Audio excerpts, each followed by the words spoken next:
सद्गुरु पै माऊली मातोश्री माई यांना प्रथम कृतज्ञपूर्वक वंदन आणि आपण सर्व सद्भक्त सत्श्रोते आपणा सर्वांना आदरपूर्वक नमस्कार।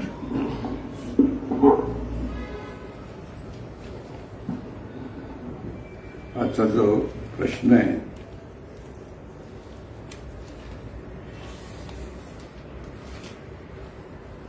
की साधनेतील दिव्य विचारांना आकाराला आणण्याचे काम अंतर्मनाकडून कसे होते। आता दुसऱ्या अंगाने जो एक प्रश्न आहे, प्रश्न मोठा आहे पण थोडक्यात आपण म्हणू की भक्तीत मी देवाचा आहे आणि साक्षीभावात दिव्य चैतन्य मी, म्हणजे भावनेतून भक्ती आणि ज्ञानातून साक्षीभाव प्रकट होतो। भक्ती आणि साक्षीभाव एकत्र कसे जगायचे, दोघांचा समन्वय प्रत्येक जीवनात कसा साधायचा।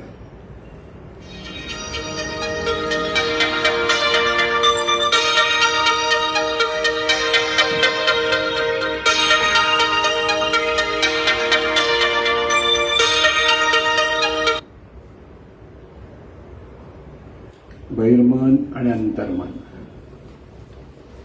जाणीवपूर्वक आपण जे जे करतो आहोत जागृतीमध्ये तिथे जीवन जगताना जे जाणीवपूर्वक जाणणं आहे हे बहिर्मनाचं कार्य आहे। पण हे जाणीवपूर्वक जाणण्याच्या मागे, जाणण्याच्या अपेक्षेत असलेलं जे ज्ञान आहे किंवा तो भाव आहे ते अंतर्मनाचं कार्य आहे। म्हणजे सहजपणे जे आपल्याकडनं होत असतं तिथे अंतर्मनाचं कार्य आहे। आणि म्हणून बहिर्मन आणि अंतर्मन यांचं भावनिक ऐक्य होतं तेव्हा बहिर्मनातील विचार अंतर्मनात जाऊन मुरतात आणि जीवनात आकाराला येतात, असा हा नियम आहे बहिर्मनाचा। साधना असो किंवा आपण जे प्रापंचिक जीवन जगत असतो तिथेही जे काही विचार जागृतीमध्ये आपण पुन्हा पुन्हा करत असतो आणि पुन्हा पुन्हा करताना ते विचार अंतर्मनात मुरतात आणि जीवनात प्रगट होतात। आता हे जे शास्त्र आहे बहिर्मन अंतर्मनाचं, ते जर आपण व्यवस्थित लक्षात घेतलं तर आपण करीत असलेला कोणताही विचार एखाद्या विशिष्ट भावनेतून करायला लागलो की त्या विचाराला आणि ते विचार आणि ती भावना एकत्र होते, तर ते विचार अंतरात मुरतात आणि त्याप्रमाणे विचार आचार या अंगाने पुन्हा बहिर्मनातून प्रगट होतात। म्हणून सतत एखाद्या व्यक्तीने किंवा मुलाने आपल्याला अमुक 1% मार्क हवेत असा नुसता साधा विचार धरला की जर 90% मार्क हवेत, की वर्षभर तो जर 90% मार्क हवेत हा विचार पुन्हा पुन्हा त्यांनी बहिर्मनातून धरून ठेवला आणि त्या पद्धतीने अभ्यास करायला लागला, तर पुन्हा पुन्हा केल्यामुळे आता इथे पुन्हा पुन्हा करणं आणि आपण अधिकाधिक यशस्वी होणं या दोन भावना ज्या एकत्रित होतात, तर तो विचार अंतर्मनात मुरतो, अंतर्मनात सहजपणे प्रगट होत असतो, सतत सहज, आणि तोच विचार जीवनात आकाराला येतो। म्हणजे ह्या सगळ्या गोष्टी जीवनामध्ये घडत असतात पण तिथे आपलं फारसं लक्ष नसतं, सहजपणे। आता सहजपणे मुलं ज्यावेळेला बाहेर खेळत असतात आणि एकमेकाला काही शिव्या देणं म्हणा किंवा वेडावाकडं बोलणं म्हणा चालू असतं खेळताना, आणि एखादा आता सगळीच मुलं ऐकत असतात आणि एकमेकाला ऐकून पुन्हा पुन्हा तिथे ते विचार म्हणजे तो वेडावाकडे शब्द म्हणा काही बोला ते ऐकता ऐकता त्या मुलाच्या मुखातून तोच विचार बाहेर पडतो. तसे त्याच्या वाईट शब्द किंवा शिवी वगैरे आपण म्हणू ती बाहेर पडते. का तर ते अंतर्मनात मुरते. म्हणजे पुन्हा पुन्हा विचार केल्याने तो अंतर्मनात मुरतो, हे पहिलं लक्षात ठेवायचं. पण पुन्हा पुन्हा विचार करताना एखाद्या विशिष्ट भावनेतून केला तर तो लवकर अंतर्मनात पोहोचतो.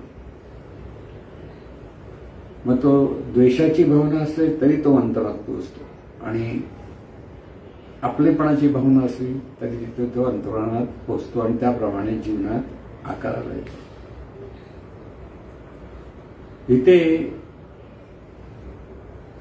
बहिर्मन आणि अंतर्मनाचं भावनिक ऐक्य व्हावं लागतं, आणि हे भावनिक ऐक्य सहज होतं बऱ्याच वेळा. म्हणजे अंतर्मनामध्ये असलेली भावना आणि बहिर्मनाच्या विचारातून त्याने धारण केलेली भावना जर एक असेल तर तो बहिर्मनातला विचार अंतर्मनात जाऊन पोचतो, आणि त्याप्रमाणे तो जीवनात आकाराला येतो, परिणाम देत असतो, हे सतत असतं. इथे सर्वसाधारण मनुष्याची ही अवस्था आहे. आपल्याला जे हवं ते मिळवायचं असेल तर पुन्हा पुन्हा तो विचार धारण करायचा, आणि तो धारण करताना जर भक्तिभावाने धारण केला तर तो विचार अधिक अंतर्मनात जातो. आता हे भक्तिभावाने बऱ्याच वेळेला बघा, आपण म्हणतो काही मंडळी प्रार्थना 1000 म्हणतात, 2000 म्हणतात, 3000 म्हणतात, असं ऐकतो आपण. आणि स्थूल अंगाने त्यांचं काहीतरी मागणं असतं. प्रार्थना आपण का करतो म्हटलं तर सर्वांसाठी मागतो, तर ते आपल्याला पहिलं पोचतं म्हणून म्हणतो, लोकांना पोचावं म्हणून म्हणत नाही. ही एक सर्वसाधारण माणसाची भावना असते. त्यामुळे आपल्याला एखाद्या व्यक्तीला वाटलं की झगडलेली गोष्ट सांगतो की शेजारी फ्लाईट होता, तो पण आपल्याला मिळावा इच्छा होती, आणि म्हणून प्रार्थना सतत एक व्यक्ती म्हणत होती. आणि खरोखर अशी काही घटना घडल्या की तो फ्लाईट त्यांना मिळाला. म्हणजे मनामध्ये ती भावना होती, आणि त्या भावनेतून प्रार्थना हा एक विचार, आणि त्या प्रार्थनेच्या विचाराबरोबर फ्लाईट सर्वांना मिळावा असं वाटत होतं. तर फ्लाईट सर्वांना मिळावं नाही, फ्लाईट मला मिळावं. आणि अशा अनेक गोष्टी बहिर्मन अंतर्मन शास्त्रप्रमाणे मिळत असतात. आता इथे भक्तिभाव असल्यामुळे आता या प्रार्थनेबरोबर भक्तिभाव असतो. सद्गुरूंनी सांगितलेली प्रार्थना आहे, हा एक भाग असतो. आणि सद्गुरूंनी सांगितलं म्हणजे ते आपल्याला म्हणायला पाहिजे, ह्या भक्तीतून आपल्याला जे हवं आहे ते इच्छा धरून प्रार्थना म्हणायला लागलात की तो भाव अंतर्मनात पोचतो, आणि त्याप्रमाणे आकाराला येतो. रूढी परंपरा ह्या सगळ्या जीवनात आपण जेव्हा पाहतो आहोत, परंपरेने असं आहे तसं आहे, ह्या रूढी परंपरा सुद्धा अंतर्मनात मुरलेल्या असतात. असंच केलं पाहिजे, असंच केलं पाहिजे असं जे वाटतं माणसांना, आणि त्याप्रमाणे त्यांच्या जीवनात त्या प्रगट होत असतात, आकाराला येत असतात. परंपरेने अनेक गोष्टी का करायच्या माहिती नसतात सर्वसाधारण माणसाला. फक्त हा आमच्या वाडवडिलांनी केलं म्हणून आम्ही करणार, असा एक प्रकार असतो. आणि त्यामुळे त्या रूढी परंपरेतून सुद्धा जर ते योग्य असतील तर त्या अंतरात पोहोचतात, आणि त्या जीवनात त्यांना आकाराला येतात, असे होतं. आता साधी गोष्ट असते, आपल्या मुंबईत एवढे होत नाही, पण बरे गावागावात जर कोणाच्या घरी मृत्यू झाला तर हाक मारायला जायची असते. हाक कोणाला मारायला जायचं ते मला माहित नाही. म्हणजे एखाद्या माणसाला घरात शांत बसायचं तरी शांत बसायचो, तो तुझं कसं झालं, काय झालं, आणि मग जो आहे घरातला माणूस एक एक गोष्ट 30 किती वेळा सांगतो, आणि त्याच्यातून ती जी दुःखदायक भावना अधिक अधिक अंतरात पोचते, आणि मन अधिक अधिक दुःखी होतं. आकाराला कळलं ना. म्हणून हाक मारायची नाही गेलं तर हाक मारल्यानंतर कसं होईल असं वाटतं ना. आणि मग राग पण येतो, काय करणार हाक मारायला पण नाही आला असं म्हणतात, कारण मनात ती भावना असते आली पाहिजे हाक मारायला. आणि काही लोकांकडे रूढीप्रमाणे नाही गेलं तर मोठं पाप झाल्यासारखं वाटतं, असे होतं. म्हणजे ह्या सगळ्या गोष्टी अंतर्मनात चांगल्या आणि वाईट गोष्टी सर्वसाधारण माणसाच्या जीवनात ज्या प्रगट होतात ते त्याच्या अंतर्मनात असतात म्हणून होतं, लक्षात घ्यायचं. पण सगळ्या अगदी जीवनातल्या अनेक गोष्टीमध्ये काही अर्थ असतो नसतो काही कळत नाही आपल्याला, पण त्या रूढी परंपरा आपल्या मनावर इतक्या घट्ट बसलेल्या असतात की त्याच्यातून बाहेर पडत नाही.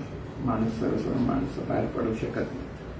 अनेक धर्मात ज्यांना काही गोष्टी वेगळ्या वेगळ्या सांगितलेल्या आहेत, पण उपासतापास, व्रतवैकल्य, ह्या सगळ्या गोष्टीतून लहानपणापासून किंवा संस्कारातून त्या अंतर्मन मुरलेल्या असतात आणि त्याच्यातून आपल्याला आपण काहीतरी पुण्यकर्म करतो असं वाटत असतं. खरं पुण्यकर्मही नसतं आणि पापकर्म असं काही नसतं. वेळेचा अपव्यय पण असतो बऱ्याच वेळेला, पण ते लक्षात येत नाही. म्हणून साध्या व्यावहारिक घटनेमध्ये सुद्धा म्हणजे आपल्याला अमुक एक गोष्ट हवी असेल ती आपण जितक्या वेळा मनात अगदी मनापासून त्या भक्तीच्या अपेक्षेत एखाद्या देवाला प्रार्थना करत करत हे आपल्याला मिळायला हवी असं जे वाटत असतं, ती काही काळानंतर ती आकाराला आलेली असते. पण ते शास्त्र प्रत्येक सगळ्यांना माहीत नसल्यामुळे त्यांना वाटतो चमत्कार वाटतो असे होते.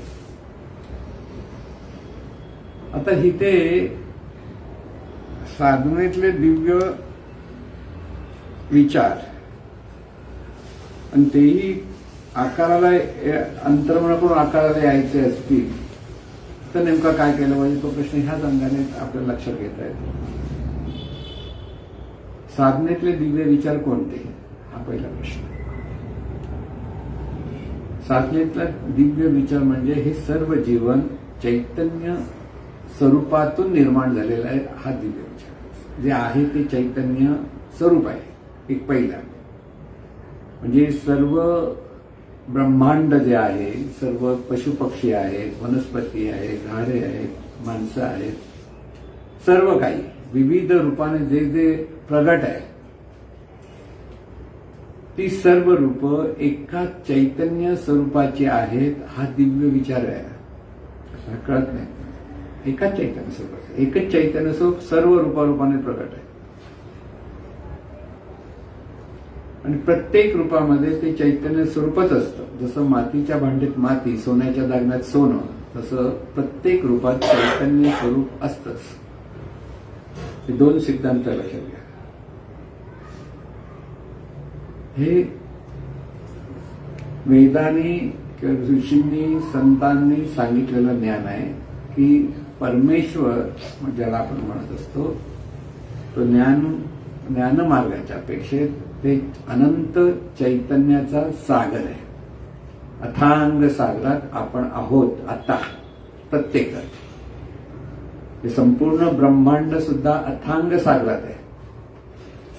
ही पंचमहातत्व ज्याला आपण म्हणतो, पृथ्वी तत्व, जलतत्व, तेजतत्व, वायुतत्व आणि आकाश तत्व, जशी सूक्ष्म सूक्ष्म व्यापक होत गेलेली ही सर्व तत्व, आकाश सुद्धा, भूताकाश, हे सर्व चैतन्याच्या सागरात आहे. त्यांच्या प्रत्येक रूपाच्या आजूबाजूला आणि आतमध्ये केवळ फक्त चैतन्य स्वरूपच आहे. उदाहरण समजून घ्यायचं असेल तर पाण्यामध्ये जर बर्फाचे तुकडे ठेवले आपण तर बर्फाचे तुकडे पाण्यात आहेत आणि पाणी बर्फाच्या तुकड्यात आहे. शेवटी बर्फ तरी काय आहे? पाणीच आहे. तसं आपला म्हणजे आपण जे ज्या हा देहरूपाने जाणीव रूपाने जे आहोत ते आपण आणि आपल्याला व्यापून असलेलं जे अनंत चैतन्य स्वरूप तेच तत्व प्रत्येक रूपात आहे.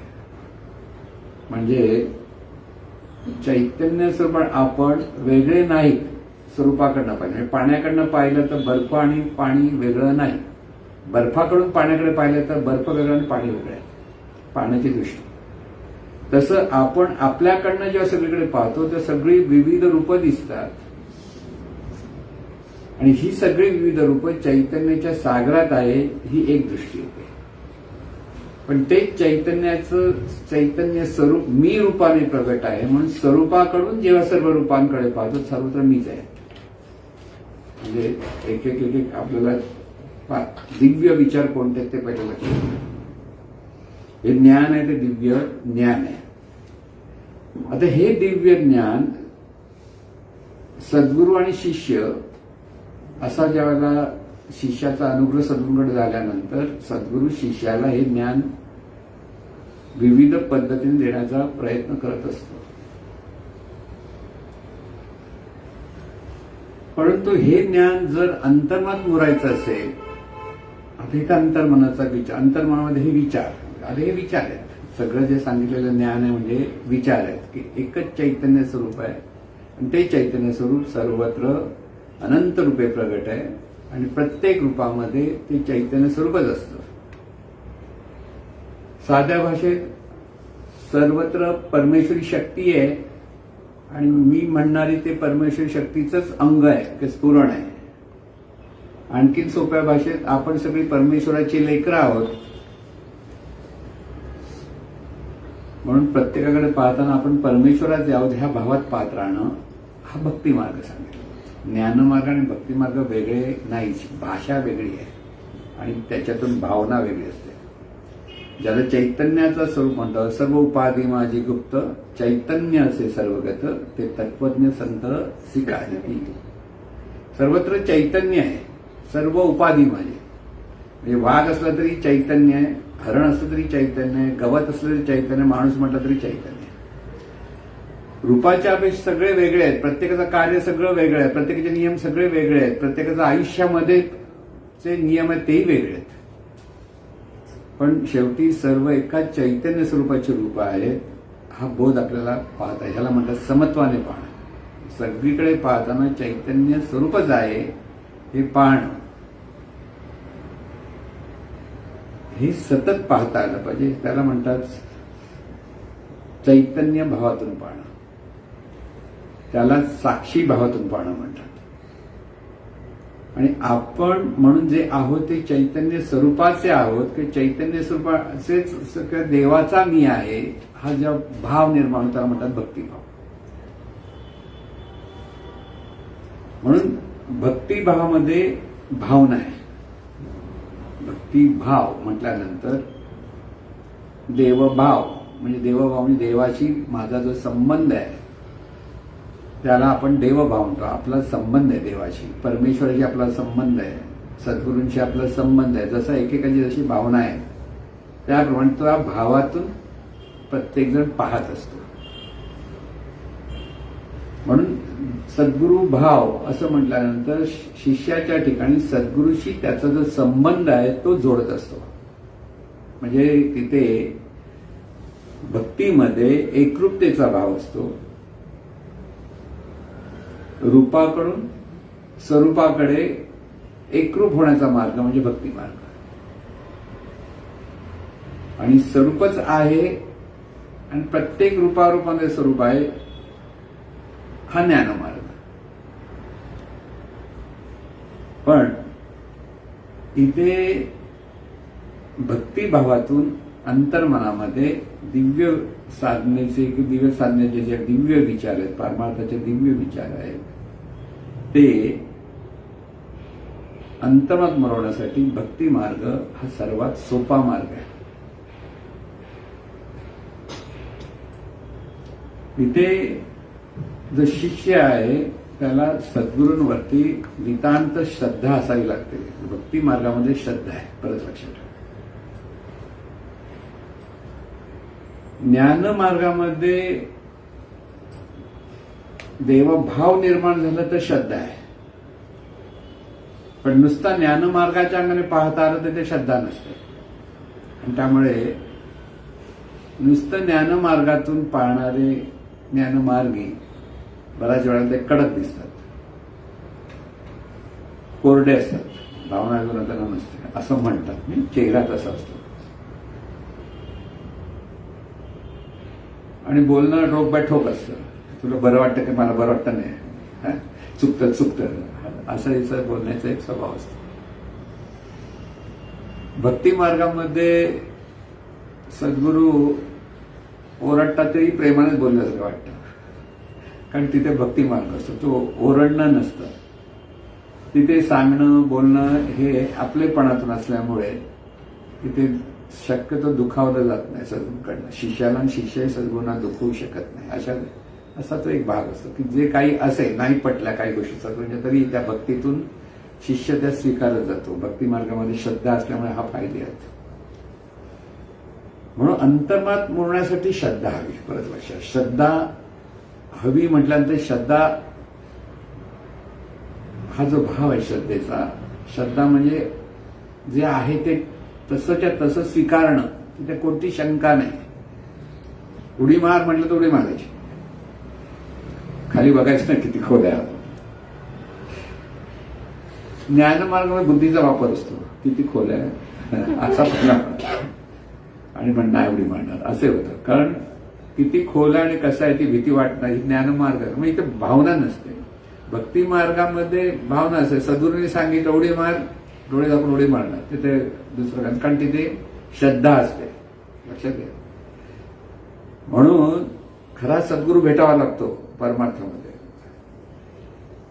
आणि त्याच्यावर श्रद्धा असेल तर त्या भक्ताची किंवा त्या शिष्याची प्रगती होते.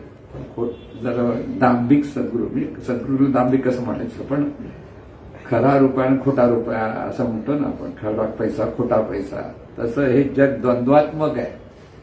त्यामुळे सद्गुरूंमध्ये सद्गुरू म्हटलं तरी तिथे कोणतरी ढोंगी माणसं असतात किंवा स्वतःला उगीच सद्गुरू समजणारी माणसं असतात आणि ते स्वतःचा स्वार्थ साधण्यासाठी शिष्याच्या श्रद्धेचा उपयोग करून घेतात.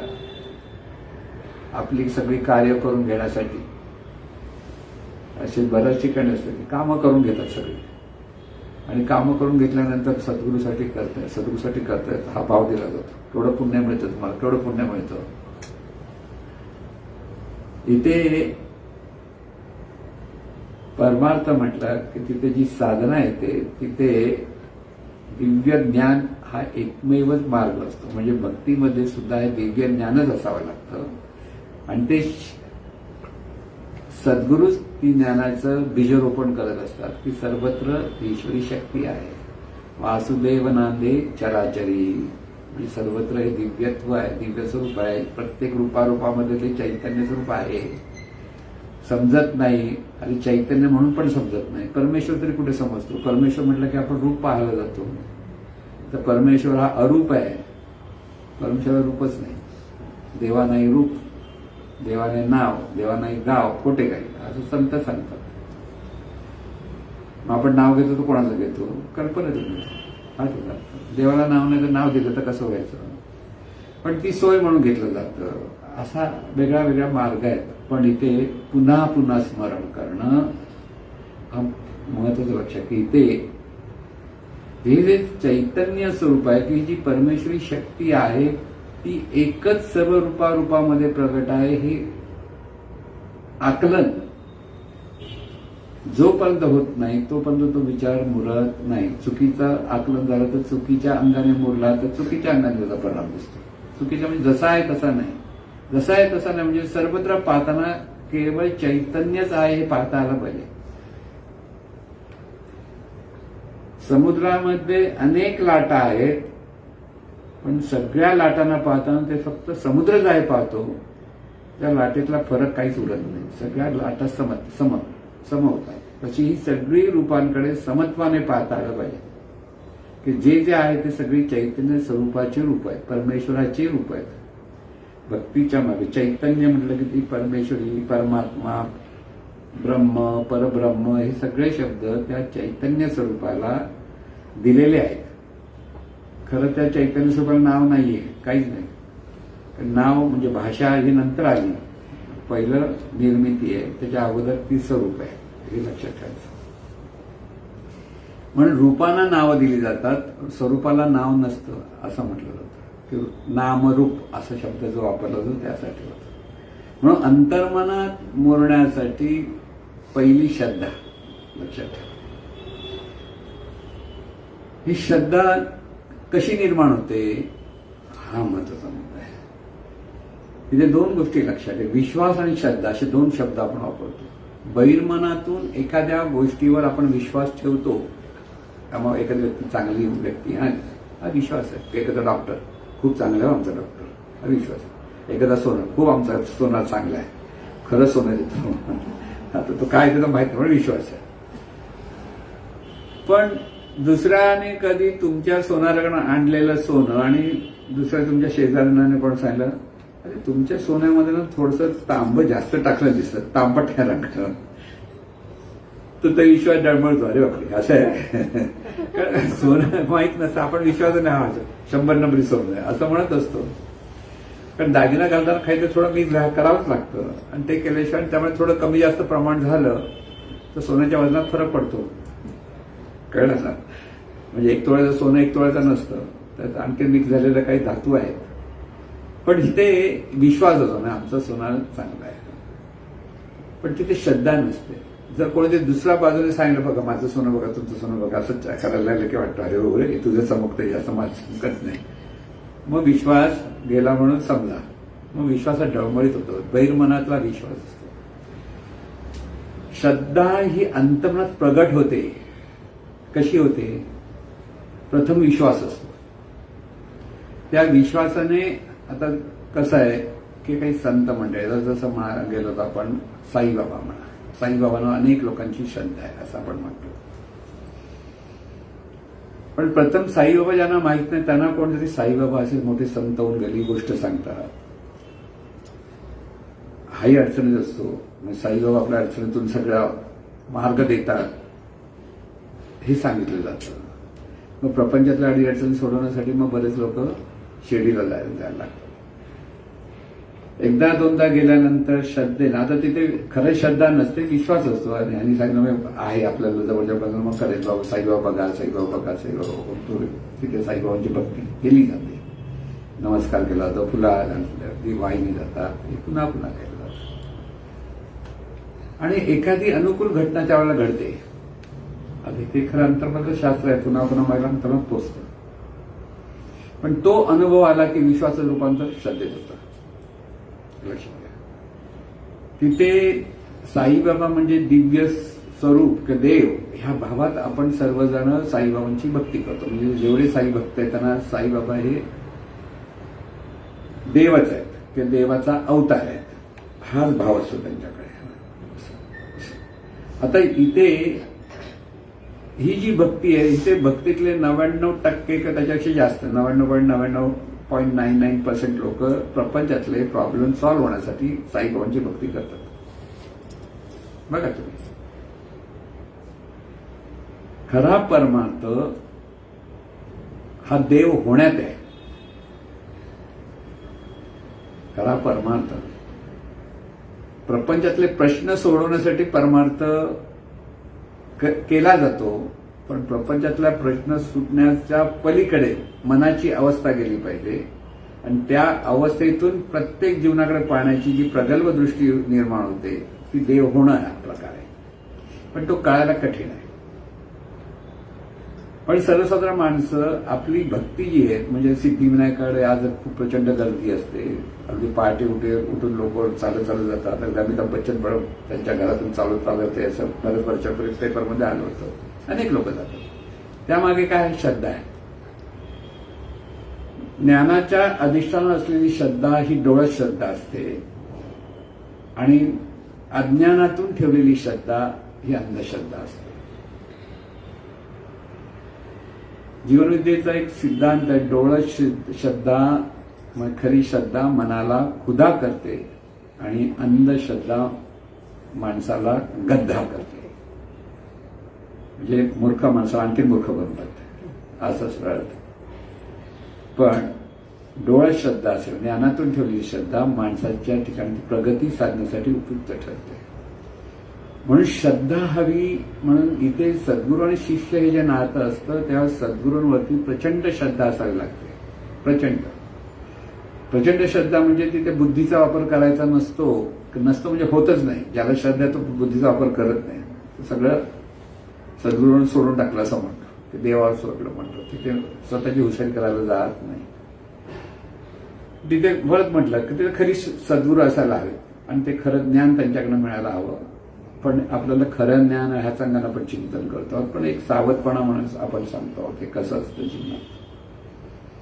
त्यामुळे श्रद्धेतून आता सद्गुरूवर श्रद्धा कधी होईल जर इतर कोणीतरी त्यांच्याबद्दल सांगितलेलं असतं की बाबा यांच्याकडे ज्ञान असं आहे, त्यांना आपण शरणागत गेलं की आपल्याला जीवनात पहिले प्रपंचातले प्रश्न सोडवण्यासाठीच माणसं परमार्थाला सुरुवात करतात, किंवा प्रपंचामध्ये अतिशय संकट येतात तेव्हा ती देवाकडे वळतात, किंवा आपल्याला आता काही समजतच नाही, काहीच करत नाही असं वाटतं तेव्हा ते त्या बाजूला वळतात. अगदी सुखात आहेत, आनंदाने आहेत, पैसे भरपूर कमवतात, ती माणसं परमार्थ करायला येत नाही, आम्ही सुखी आहोत, आम्हाला काय करायची गरज नाही असं वाटतं. पण अशा लोकांना जेव्हा झटका मिळतो, काहीतरी विचित्र घटना काहीतरी घडते, दुःखदायक घटना घडते, अनिष्ट घटना घडते, त्यावेळेला त्यांना मन अस्थिर होतं. तर स्थिर होण्यासाठी परत ते भक्तीचा मार्ग अनुसरतात किंवा कोणीतरी सांगितलं त्यामुळे सद्गुरूंकडे किंवा संतांकडे वळतात. आता इथे मोठमोठे संत आपल्याकडे, आणि ती भक्ती परंपरा एक म्हणजे पूर्वीपासून चाललेली आहे. त्यामुळे गोंदवलेकर महाराज आहेत, स्वामी समर्थ महाराज आहेत, अनेक संत आहेत, ज्ञानेश्वर माऊली आहेत, अशा अनेक संतांनी जे काही आहे त्यांच्याबद्दल ज्या वेळेला एखाद्या व्यक्तीला अनेक गोष्टी सांगितल्या जातात की तिथे गेल्यामुळे मला असं झालं तसं झालं, चांगला अनुभव झाला, की याच्या मनामध्ये तो विश्वास यायला लागतो की आपणही असं केलं की आपल्याला मिळेल. आणि ते करता करता काही गोष्टी जीवनात घडतात, कारण त्याच्या मागे बहिर्मन अंतर्मनाचं शास्त्र असतं, त्यामुळे ते घडतं.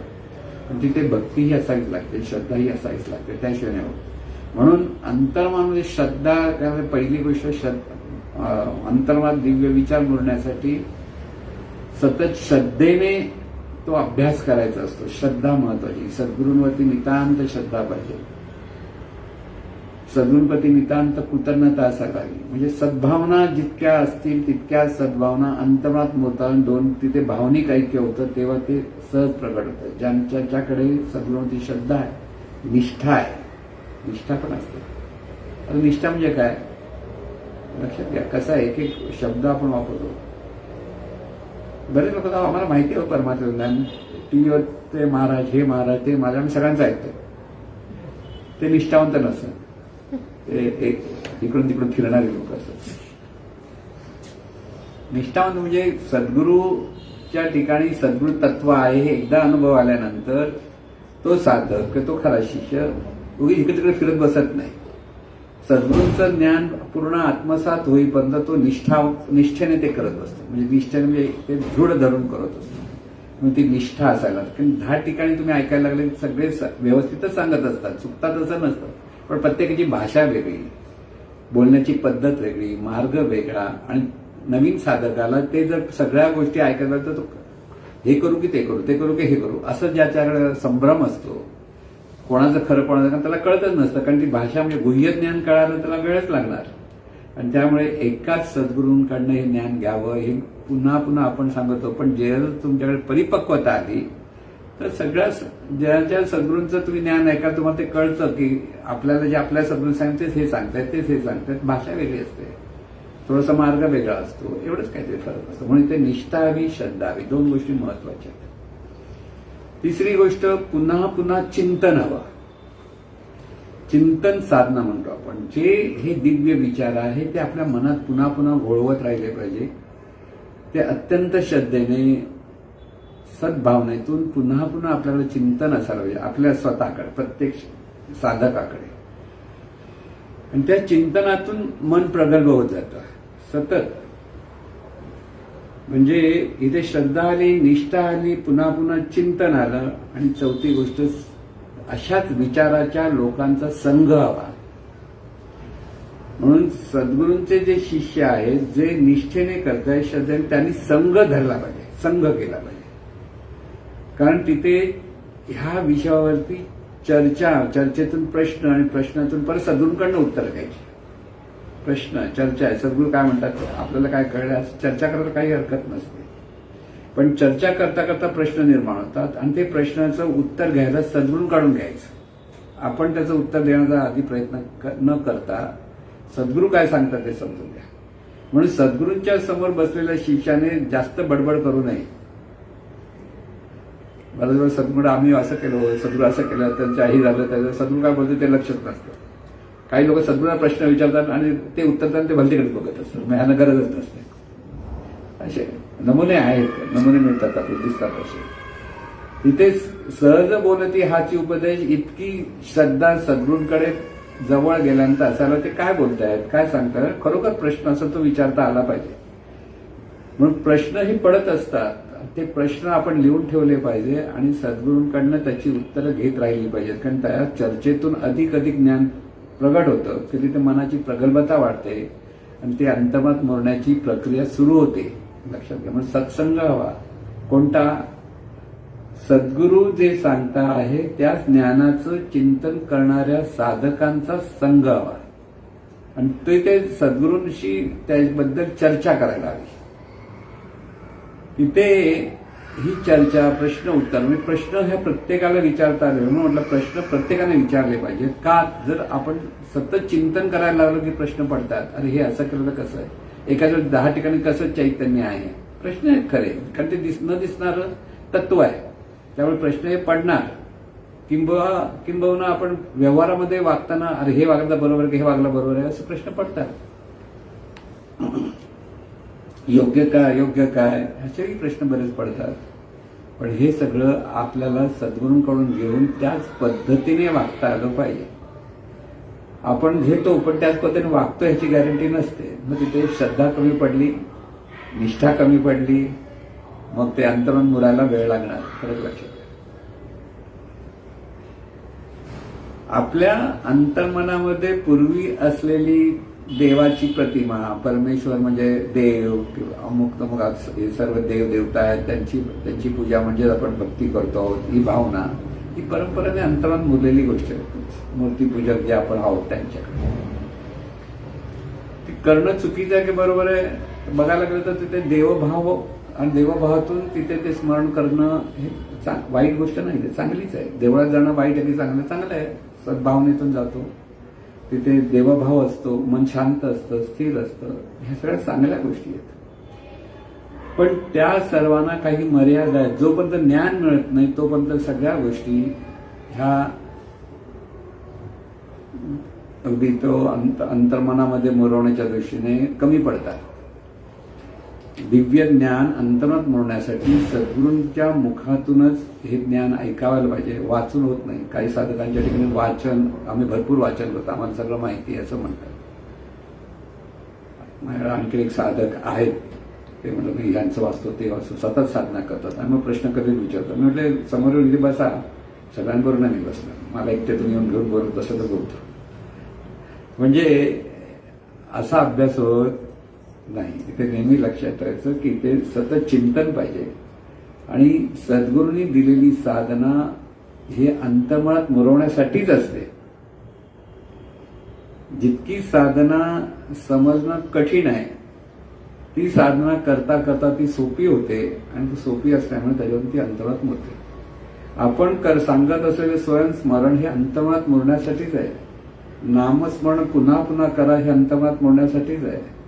प्रार्थना पुन्हा पुन्हा पुन्हा पुन्हा म्हणा हे अंतर्मनात मुरण्यासाठीच आहे. पण त्या मागचं ज्ञान, गुह्य ज्ञान समजून घेऊन त्या ज्ञानातून प्रत्येक गोष्ट झाली पाहिजे. तेव्हा हे सगळे दिव्य विचार जे म्हणतो आपण साधनेतले ते मूर्ती.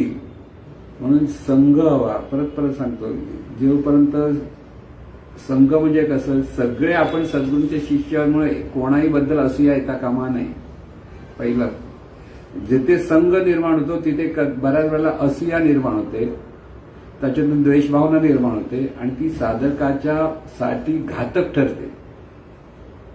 म्हणून कोणाही जीवाचा न घडो मत्सर वर्म सर्वेश्वर पूजनाचे सांगतात. त्याचा अर्थ तो आहे की असूयाच मत्सरात रूपांतर होतं, मत्सराचं रूपांतर द्वेषात होतं आणि तिथे दुजेपण आणि मीपणाचा थैमान होतं आणि तिथे चांगले साधक तिथे घसरतात.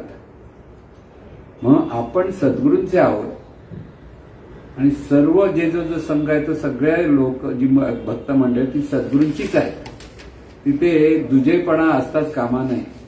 एकाच आईची सगळी लेकरं आहेत म्हटल्यानंतर दुजेपणा कशाला असायला हवा. तो भाव साधकाला पुन्हा पुन्हा धरता आला पाहिजे. कोणाही बद्दल द्वेष भावना नाही, पण प्रत्येकाचं हित व्हावं, प्रत्येकाला ज्ञान मिळावं. मला जसं सद्गुरूंच्या जवळ राहावंसं वाटतं तसं प्रत्येकाजवळ राहावंसं वाटतं. ही साधी गोष्ट आहे. मला जर सुखी व्हावं वाटतं, सगळं प्रत्येकाला सुखी व्हावं वाटतं, ही साधी गोष्ट आहे. पण माणसं काय करतात, आपल्याला सुखाचं दुसऱ्यांचं काय माहिती नाही आपल्याला. इथे जी भावना आहे आपल्याकडे, ती भावना दुजेपणाची असते आणि तिथे परत ती साधनेला मारक ठरते. म्हणून जितकं मन निर्मळ होत जाईल, सर्वांशी आपल्या जवळचं जे संघ आहे, की आपल्या जवळचं जी वर्तुळ म्हणतो, आपलं जग आहे, त्या जगातील सर्व माणसांकडे पाहण्याची जी दृष्टी आहे, की सर्व ही परमेश्वराचीच लेकरं आहेत, ती परमेश्वराचीच रूप आहे, ते चैतन्य स्वरूपाचीच रूप आहेत, ह्या भावातून पाहण्याचा अभ्यास केला पाहिजे साधकांनी. आता ते करण्यासाठी परत सद्गुरूंकडे मार्गदर्शन घ्यावं लागतं. परत जे अनेक शिष्य जवळ आल्यानंतर त्यांच्याकडे विचारणं, बोलणं, भावना त्यांच्या एकमेकांकडे पाहण्याची आपलेपणाची असली पाहिजे. मोकळेपणाने एकमेकाशी आपलेपणाने हसून खेळून जर राहिलं तर तो संघ खरा प्रगती करतो. पण तिथेच जर ज्यावेळेला एकमेकाबद्दल श्रेष्ठ कनिष्ठ, मोठे छोटेपण, तुझं माझं हे जर असेल तर सद्गुरू कितीही सांगत असले तरी ह्यांच्या आचरणात येऊ शकत नाही. कारण जवळच्या वर्तुळात आपण कसे वागतो त्याप्रमाणे आपली प्रगती किंवा अधोगती होत असते. म्हणून अंतर्मनात मुरण्यासाठीच परत लक्षात ठेवा, संघ हवा, पण संघामध्ये एकमेकाशी एकमेकाचं अतिशय आपलेपणाचा संबंध असायला हवा.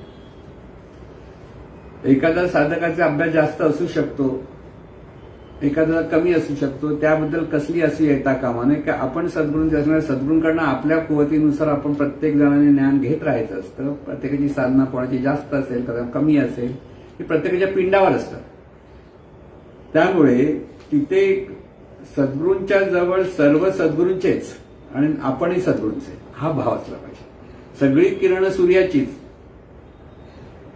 आणि सूर्यच किरण रूपाने प्रगट आहे. ह्या दोन्ही बाजूने पाहत राहणं आणि त्या चिंतनात सतत राहणं आणि चिंतनातून हे अंतमात मुरणं, ही सगळी प्रक्रिया तिथूनच सुरू होते. म्हणून श्रद्धा हवी, निष्ठा हवी, श्रद्धा निष्ठा आणि त्याच्यातून पुन्हा सद्गुरूंचं ज्ञान आहे, त्या ज्ञानाचं चिंतन हवं आणि त्या चिंतनातून पुन्हा त्या चिंतनातून साधना हवी. कारण एकांत साधना आणि लोकांत साधना या दोन्ही गोष्टी इथे आहेत. सद्गुरूंनी सांगितलेला विचार सतत आपल्या मनामध्ये घोळत राहिला पाहिजे. आहे ते चैतन्य स्वरूपच आहे, जाणतं ते चैतन्य स्वरूपच आहे, दिसतं ते चैतन्य स्वरूपच आहे, सर्व चैतन्य स्वरूपच आहे. ह्याच्यात सगळा परमार्थ आहे. परमार्थाचा दिव्य विचार आहे खरं सांगायचं तर. जितका दिव्य अहम ब्रह्मास्मी म्हणून सांगितला जातो, महावाक्य म्हटलंय, अहम ब्रह्मास्मी सर्व खल्विदम ब्रह्म, हे जी महावाक्य तत्वमसी, त्याच तोडीचे हे महावाक्य आहे ते चैतन्य स्वरूपच आहे, जाणते ते चैतन्य स्वरूपच आहे, दिसते ते चैतन्य स्वरूपच आहे आणि सर्व चैतन्य स्वरूपच आहे. हा बोध जर पुन्हा पुन्हा चिंतनात घेऊन पुन्हा जसं आपण पुन्हा चॅन्टिंग होतं, नामस्मरण होतं, तसं हे नामस्मरण पुन्हा करतं, हे नामस्मरण झालं. आहे ते चैतन्य. आता आहे ते चैतन्य स्वरूप म्हणजे काय? अनंत स्वरूप जे आहे ते चैतन्य स्वरूप आहे. मुळात अखंड सर्वत्र अनंत चैतन्य स्वरूप, मुळात जे आहे ते आहे. त्या चैतन्य स्वरूपाला दुसरं कसंही वर्णन करता येत नाही. त्याच्यामुळे सर्व आहे, पण ते कसं आहे ते दिसत नाही. त्याला म्हणतो आपण चैतन्य स्वरूप. म्हणून तिथे फार गोंधळ असतो. परमेश्वर भक्तीमध्ये रूप पाहायची सवय असते आणि रूपच नाही पाहिजे तर भक्ती कशी करणार हा प्रश्न असतो. तेव्हा ती सद्गुरूंना पहा आणि सद्गुरूची भक्ती करा, हा त्याच्या उपाय असतो. आणि म्हणून जेव्हा शिष्याकडे ही जी श्रद्धा, निष्ठा, चिंतन, साधना, सद्गुरूंच्या ग्रंथांचं कधी वाचन किंवा त्यांची प्रबोधनं ऐकणं, हे सर्व अंतर्मनात मोडण्यासाठीच असतात. प्रबोधनं पण सद्गुरूंचीच ऐकावी लागतात. इतरांची प्रबोधनं ऐकण्यामध्ये काही पाप नाहीये, पण ते नाही कळलं तर गोंधळ मात्र भरपूर होतात किंवा सांगण्याचा एक वेगळा दिशा असते. आणि ती जिथे एका सद्गुरू गेल्यानंतर आपण त्यांच्याकडनं जे ऐकतो तेच आपण आत्मसात केलं पाहिजे. कारण ती जर दुसरीकडे तुम्ही ऐकलं आणि त्याप्रमाणे करायचं, पण हे पण होत नाही ते पण होत नाही. कारण साधना जितकी आपल्याला सोपी वाटेल तितकी सोपी ती नसते. पहिलं लक्ष, अंतर्मन जुन्या गोष्टी सोडत नाही. त्यामुळे बघा आपले उपास तपास सुटत नाहीत, उत्सव करण्याचं सुटत नाही, शिमग्याला गावी जायचं सुटत नाही, पाडव्यापर्यंत बसण्याचं सुटत नाही. बघा का नाही सुटत? अंतर्मन ह्या सगळ्या गोष्टी इतक्या घट्ट बसलेल्या आहेत. आपण म्हणतो ना, अरे आपण शिबिरात झाल्या नाही, आमच्याकडे उत्सव आहे, आम्ही नाही ना. कारण अंतर्मन. मग इथे श्रद्धा कमी पडली, निष्ठा कमी पडली, हा दुसरा भाग आहे. लक्षात घ्या. एकदा बऱ्याच वर्षापूर्वी पांडुरंग पाटील म्हणून होते, सद्गुरूंचे खूप चांगले शिष्य होते. आणि गुरुपौर्णिमेच्या उत्सवाच्या दिवशी दोघं तिकडे नेमके पंढरपूरला गेले. तिथून आल्यानंतर सद्गुरूंना पंढरपूरला आलो वगैरे सगळं झालं. सद्गुरून त्यांना स्पष्ट झालं, अरे तुला गुरुपौर्णिमेचा बोध नाही कळत आणि तू पांडुरंगाला भेटलास, काय उपयोग आहे तुझा? प्रवचनातून सद्गुरूने हा विषय मांडला होता. आणि त्यावेळेला पांडुरंग पाटील सांगायचे, अहो सद्गुरू एवढे रागवले आमच्याला. रागवले म्हणजे त्यावेळेला त्यांना कळलं आपण काहीतरी भलतंच काहीतरी केलं. कारण गुरुपौर्णिमेला सद्गुरूची ज्या ठिकाणी तिचा जो भक्तिभाव प्रकट करायचा असतो, कृतज्ञता प्रकट करायचा, एक दिवस इतका पवित्र मंगलमय म्हणून आपण धरलेला असतो. त्या दिवशी आम्ही दुसरीकडे देवाला जातो, तीर्थयात्रेला जातो म्हटल्यानंतर काय होणार? चांगले शिष्य असले तरी निष्ठा कमी पडली, श्रद्धा कमी पडली, हा त्याचा अर्थ असतो. कळला? आता तुम्ही म्हणाल एखाद्या मार्गदर्शक आहे, तुम्हाला आवडतात त्यांचे विचार, सगळे सांगतात, किंवा आपण म्हणतो आता पै महाराजांचे शिष्य, तर इतर शिष्य सांगतात, पै माऊलींचं ज्ञान सांगतायत, दुसरं कोण वेगळं सांगणार आहे? सद्गुरूंचे शिष्य सद्गुरूंचं ज्ञान सांगणार. पण त्या शिष्यावर श्रद्धा नाहीये, मग काय करायचं? सद्गुरूंवर श्रद्धा ठेवा. श्रद्धा कुठेतरी असली पाहिजे. श्रद्धा नसेल तर ते होणार नाही. हा शिष्याकडे जे आपण ऐकतो ते सद्गुरूंचं ज्ञान ऐकतो, त्या ज्ञानावर श्रद्धा आणि सद्गुरूंचे श्रद्धेने स्मरण करणं. श्रद्धा असायलाच हवी. श्रद्धेशिवाय अंतर्मनात हे ज्ञान मुरणार नाही, हे लक्षात घ्या. आणि म्हणून प्रत्येक शब्दाचा अर्थ आपल्याला समजला पाहिजे. साक्षीभाव म्हणजे काय? तू चैतन्य स्वरूपच आहे ह्या भावात पाहणं म्हणजे साक्षीभाव. दुसरं, आपण सद्गुरूंचे आहोत, आपण जे आहोत ते जाणणारं तत्व आहे, ते तत्व पाहतं हे पाहणं म्हणजे साक्षीभाव. त्याच्यामध्ये कठीण काहीच नसतं, पण ते समजायला कठीण जातं. मी पाहतो आणि चैतन्य पाहतं, याच्यामध्ये जमीन अस्मानाचा फरक आहे. मी पाहतो तर मी अमुक तमुक पाहतो, संकुचित होऊन पाहतो. दृष्टी अशी आपण ठेवली भक्ती तर मी पाहतो, हे सगळं बाजूला काढला जो पाहतो तो सर्व आहे तो मीच पाहतो, असं जे होतं तो व्यापकता. आणि म्हणून इथे सद्गुरूंबरोबर चर्चा होणं, सद्गुरूंकडे प्रश्न विचारणं, म्हणजे आता सगळे ग्रंथ म्हणजे काय? प्रश्न उत्तर आहेत. भगवद्गीता काय? अर्जुनाने प्रश्न विचारलं, कृष्णाने उत्तर दिलं. दासबोध काय? रामदास स्वामीने जे सगळे प्रश्न होते त्या काळात लोकांमध्ये त्याची उत्तर दिलेत. म्हणून मूर्खाचं लक्षण पण सांगितलं आहे.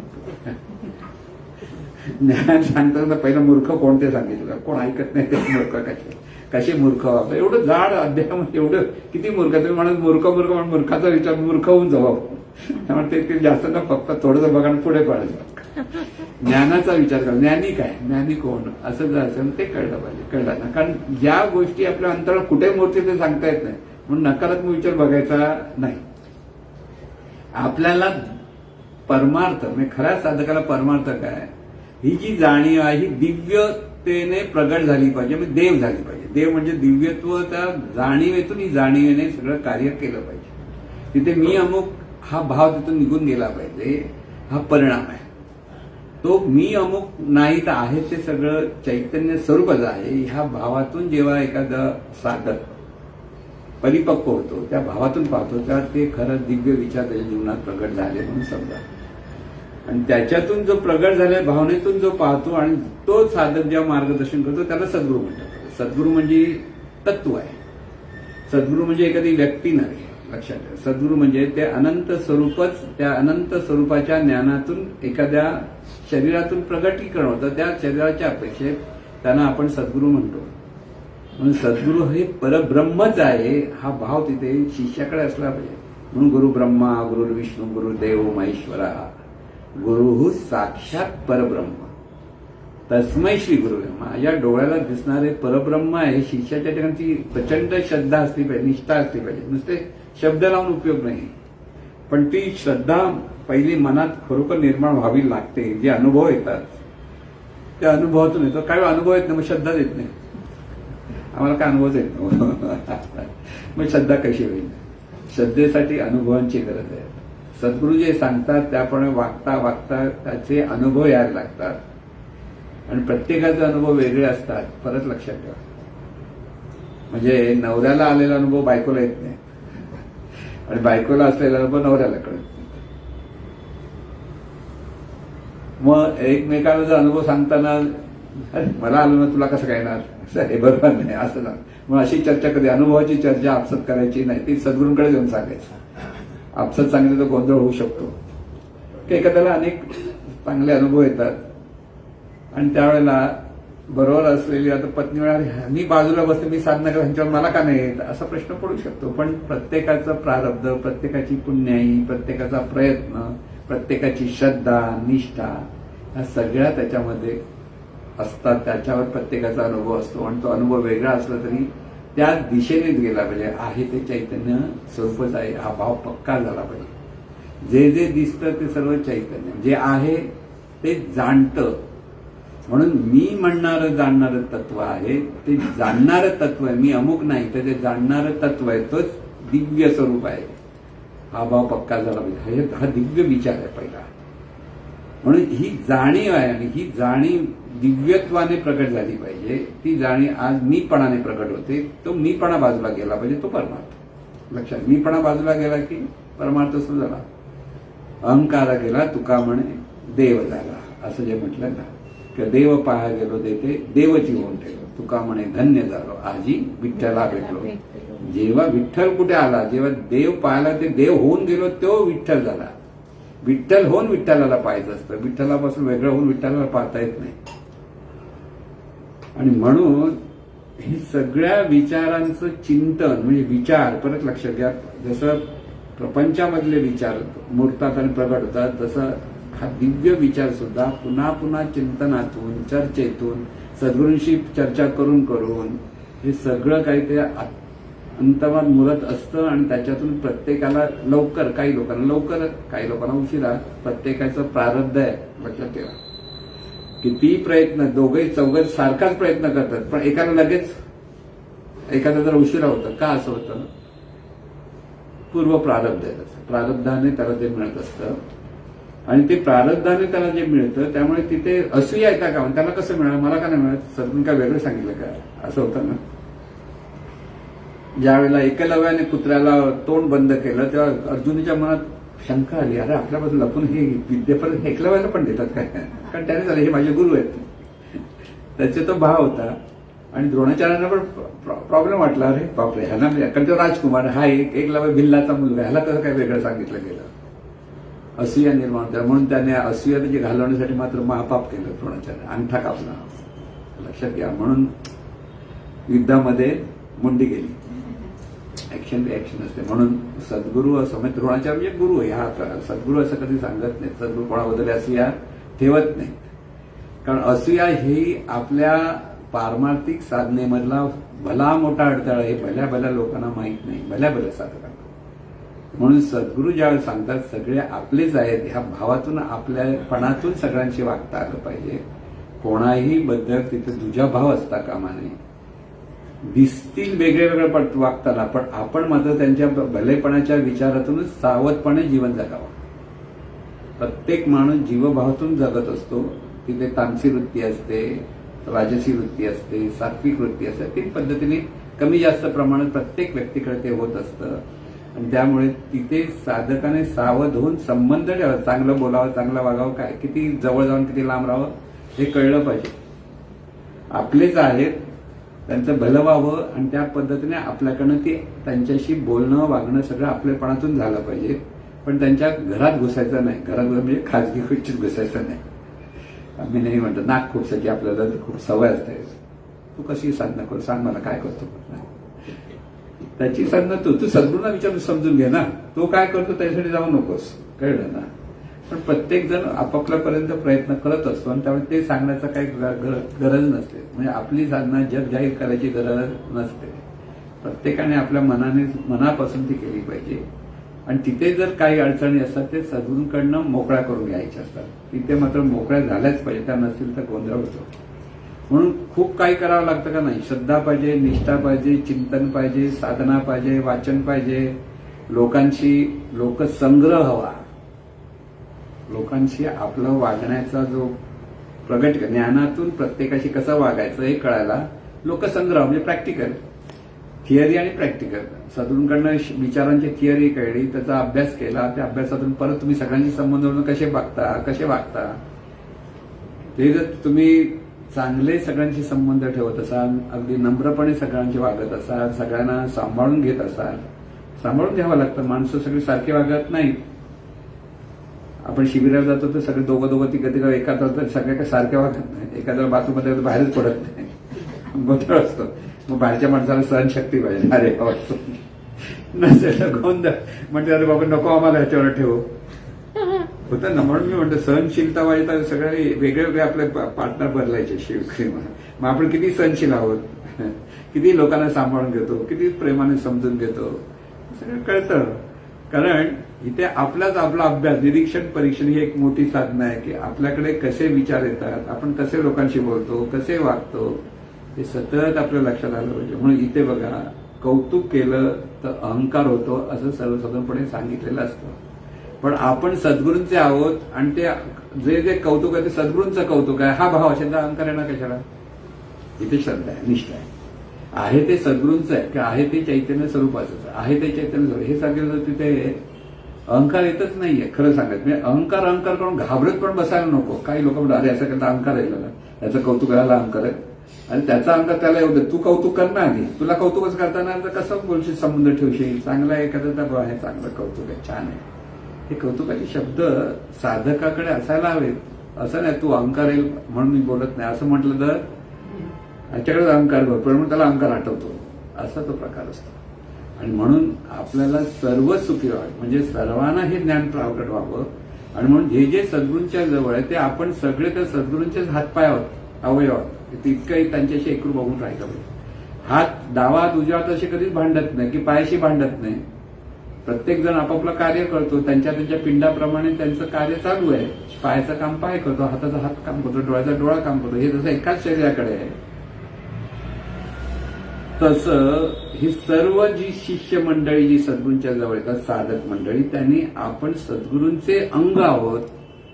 तिथे आपापलं कार्य आपण आपल्या पद्धतीने करत राहिलं पाहिजे हे लक्षात ठेवा. तो काय करतोय, तो चांगलं कार्य करतोय एवढं. कार्य जर चुकीचा शब्द तिथे फक्त ते बरोबर आहे की चूक आहे समजून घ्यावं आणि आपलं कार्य आपण प्रेमाने करत राहावं, हाच महत्वाचा मुद्दा आहे.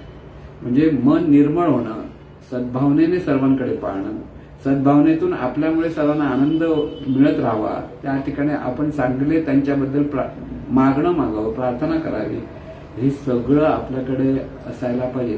तिथे तो साधक अंतर्मनात त्याच्या हे सगळं मूर्त आणि प्रत्येकाच्या अंतरात मुरेल. आज नाही वाटलं तरी ते मूर्त निरीक्षण परीक्षण करता करता 10 वर्षापूर्वी, आता हे कारण म्हणून वर्ष लागतात, एका दिवसात होत नाही.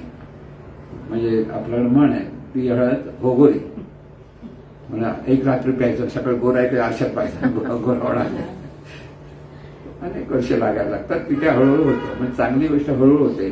त्यामुळे साधना ही केलीच पाहिजे, परत झालीच पाहिजे. साधना नसेल तर अंतर्मनात मुरणार नाही, परत लक्षात ठेवा. पण नुसती साधना आहे नाही, त्याबद्दल लोकांत साधना पाहिजे, निरीक्षण परीक्षण पाहिजे, सर्वांशी आपलेपणाने वागता आलं पाहिजे, सर्वांना समत्वाने पाहता आलं पाहिजे, सर्वांच्या भल्याचा विचार असला पाहिजे.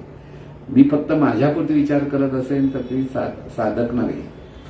प्रत्येक साधक आपल्या अवतीभोवती असलेल्या सर्वांचा विचार करून पाहत असतो, बोलत असतो, वागत असतो, तेव्हा तो साधक असतो. तर त्याला सर्वांना तो सांभाळत असतो. फक्त मी माझी साधना करतो, मला काय पडलं नाही लोकांचं असं असेल तर मीच चुकी झालो, बाकीचं काय मला काय करायचं अशी ती भावना झाली. नुसती साधना ज्याची त्याने एकांत साधना प्रत्येकाने जसे जमेल तशी करावी, सद्गुरूंना विचारून करावी. पण ज्या लोकांचं साधना असतं तेव्हा एकमेकाशी आपले चांगले संबंध, हसून खेळून राहणं, आनंदाने राहणं, एकमेकाला आनंद देणं, हे जर जमलं तर तिथे अंतर्मनात या सगळ्या गोष्टी मुरतात.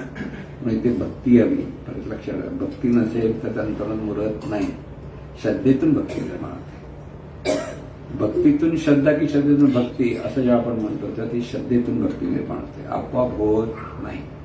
आणि म्हणून ह्या सर्वातून आपल्याला आपल्या अंतर्मनात कसं मुरवायचं हे जास्तपणे पाहायचं. म्हणजे सगळ्या गोष्टीला मूळ कारण दिव्य विचार आणि ते सद्गुरूंकडनं समजून घ्या, आकलन करून घ्या. आकलन झाल्याशिवाय ते पाहिजे तसं मुरत नाही. आणि म्हणून हे सर्व गोष्टी सर्वांकडनं व्हाव्यात ही सद्गुरूंनी प्रार्थना. हे ईश्वरा सर्वांना चांगली बुद्धी दे, आरोग्य दे, सर्वांना सुखात आनंदात ऐश्वर्यात ठेव. सर्वांचं भलं कर, कल्याण कर, रक्षण कर आणि तुझे गोड नाम मुखात खंड राहू दे. सद्गुरुनाथ महाराज की जय.